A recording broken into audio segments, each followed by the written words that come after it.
Ms. Revati KG, who's, as I said, postgraduate scholar in the Pondicherry University. She will be talking about thinking one China policy, time for a proactive approach. Now over to Ms. Revati. You have 10 to 15 minutes for your presentation. Good afternoon, everyone. Am I audible, sir? You are audible. Yes, go ahead, please. Let me share my presentation while speaking.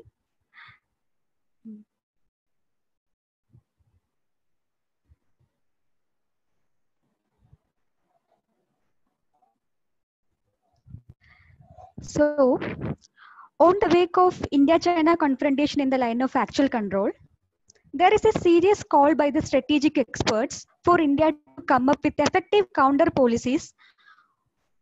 And one of the major considerations under the discussion is on one China policy, urging India to deviate from the policy using the best available moment. So today, I am going to make a brief presentation on the topic, rethinking one China policy, time for a proactive approach. Briefly on the one China policy, it is a policy asserting that there is only one sovereign state under the name of China, that is the People's Republic of China, opposed to the existence of Republic of China or Taiwan. During its initial years, the People's Republic of China made it mandatory to acknowledge one China policy in its favor for other nations to have any kind of diplomatic ties with it. So this policy is the basic cornerstone of Chinese policy making and diplomacy. Looking on to the background, after the end of the Chinese Civil War in 1949, the victorious Chinese Communist Party established the People's Republic of China in mainland under Mao Zedong, and the defeated ruling nationalist called the Kuomintang retreated to the eastern island, making it the seat of the Republic of China, or popularly known as Taiwan. Later, this policy also tended to include the territories which China annexed in the 1950s, such as Tibet and Xinjiang. Most countries accepted People's Republic of China's one China policy and cut off diplomatic ties with Taiwan, mainly after the acknowledgement of the policy by US under President Jimmy Carter in 1979. Coming to the strategic importance of these annexations, after annexing Tibet, as you can see in the map, China got an extra landmass, as well as it got direct land boundaries with India, Nepal, and Bhutan. And after annexing East Turkestan, which they renamed as Xinjiang, China established direct land boundaries with the most central nations and also Aksai area of India. And this gave China a major upper hand in the Himalayan region, which they now use for their expansionist policies. And resource-wise also, Tibet is a major source of minerals and metals for the Chinese industries, as well as it is a major source of water for China. And relation of India with the China policy, very unfortunately, back in 1949, India was among the first nations to use the term One China and recognize the state of People's Republic of China. Also, during the annexation of Tibet in the 1950s, India never reacted to resist it, which is even now regretted as one of the major diplomatic faults of Nehru. For smooth relations with China, India even stated Taiwan is an inalienable part of China. So India acknowledged one China policy since the 1949.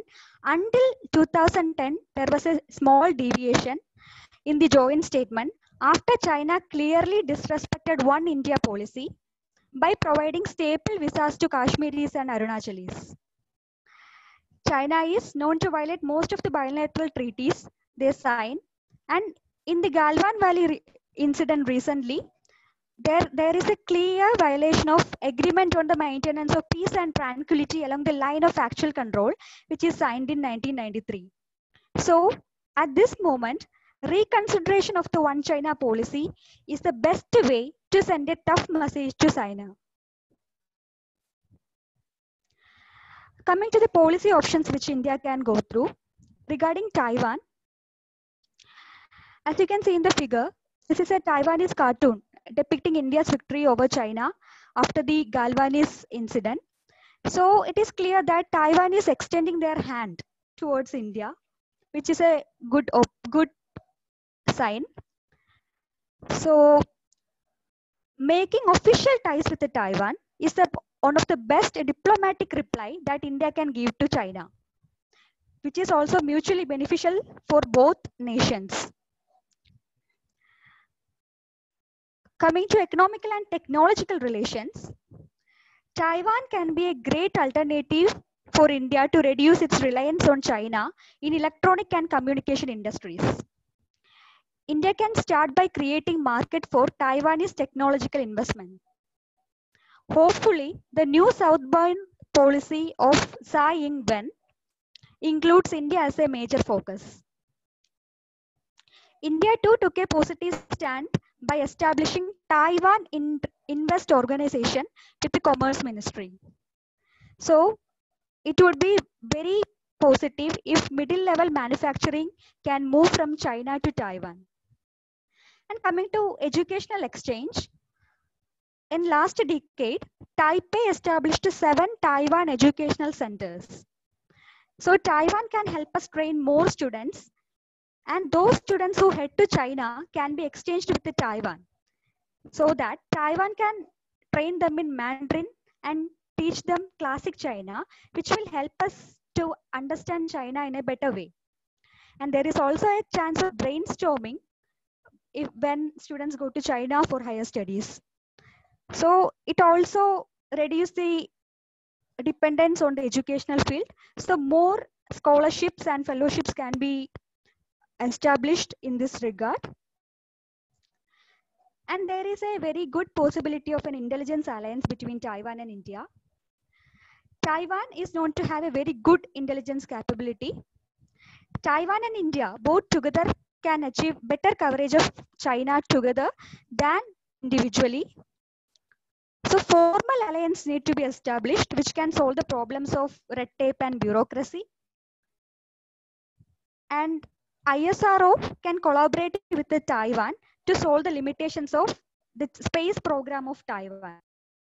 And if hopefully it work out, Japan can also be invited as a third party, which would make this a alternative for even the Five Eyes intelligence system. And next, the military cooperation. As you can see in the figure, China always has 15,000 missiles aimed at Taiwan in case of any unnatural event taking place. So Taiwan is highly under defense in case of military movements.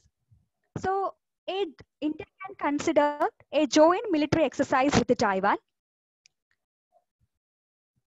And they can also cooperate at a sea level, and Taiwan has a very good submarine network. Coming to the other areas, Tibet and Xinjiang, India can consider leveraging more on Buddhist diplomacy. Buddhism is one of the most fastest growing religions of the world. So India can consider developing Buddhist pilgrimage sites and trigger the Buddhist countries and create an alliance between Buddhist countries in South and Southeast Asia. And more visibility and importance can be given to Dalai Lama and the Tibetan government in exile at Dharamshala. So very recently we have seen Dalai Lama's 85th birthday being passed without even being wished by our Prime Minister. So such faults can be solved, and more importance diplomatically and spiritually should be given to the Tibetan leader. And coming to Xinjiang, China is accused of mass detention and religious persecutions of Uyghur in Xinjiang. So it is said that up to 1 million Muslims have been detained in high security prison camps in Xinjiang. And only today morning a news came of US slapping sanctions upon Chinese diplomats on the issue of human rights violations in Xinjiang. and India is still silent on the issue. 3 years ago, we saw that India denied visa of an Uyghur leader, Dolkar Nisa, to Dharamshala. So such faults can be solved, and India can even hold hands with the US in this case of addressing huge human rights violations that China carry out in Xinjiang. And they even are known to process forced sterilization of Muslim women in Xinjiang.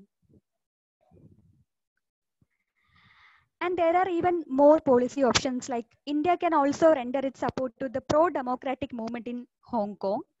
So developing democracy around China can possibly offer China a great warning. So regarding the Hong Kong security law, India can join with the West and even open doors for Hong Kong refugees to come. So suppression of speech and assault in one country, two systems need to be addressed by India as the largest democratic country. And coming, India should also provide resource and support to countries like Vietnam and Philippines, which are in our policy allies with China. So if there is a chance of an active alliance against China, India should be in alliance with these countries. So most importantly, India should present itself as a best democratic model before the world by preserving our own democratic principles. So recently in India, we can see many movements against the right to freedom of speech and against curbing democracy and also retaliating from it. India should present itself as a very good democratic model. Then only it can make good alliances with the countries of South Asia against China. So rather than reactive, India can go for a proactive policy approach. So India shouldn't just react to the aggression that Chinese trigger. It should actively establish diplomatic ties with allied nations and look for a long-term strategy. It should not be a mere bargaining when it comes to border. There should be very good policy regarding this.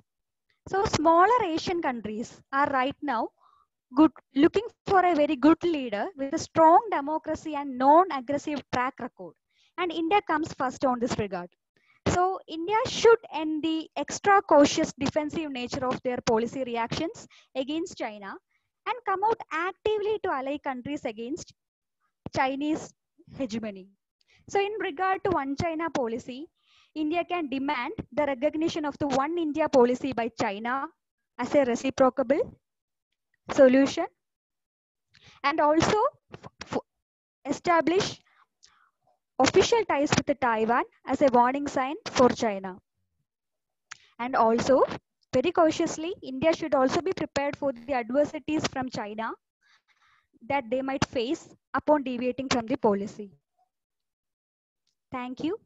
Thank you very much, Miles, sir, for giving me this opportunity.